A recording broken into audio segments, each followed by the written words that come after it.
Assalamualaikum, alhamdulillah. Hari ini masak-masak lagi ya. Bikin daging malbi ya. Daging malbi itu salah satu masakan khas Palembang ya. Rasanya asin, manis, gurih, dan lemaknya. Masak dengan bumbu siap saji Itayudis ya. Bumbu praktis membuat daging malbi wong Palembang. Nih, ada bumbu siap sajinya tuh. Bikinnya gampang sekali ya.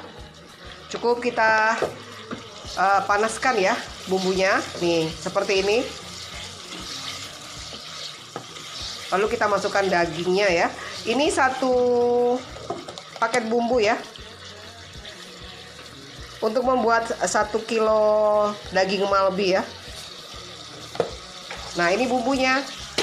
Setelah dia mendidih seperti ini, kita masukkan dagingnya. Nih dagingnya ya, tuh. Ini bikin daging malbi dengan daging khas ya. Nah, setelah bumbunya mendidih seperti ini, kita langsung masukkan dagingnya ya. Nih,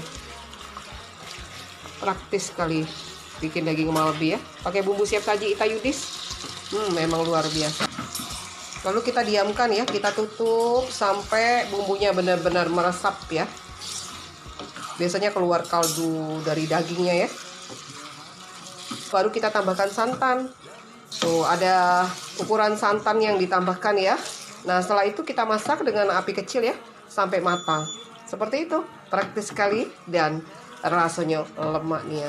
Ayo buruan yang mau order, hubungi Itayudis 0813 6770 2798.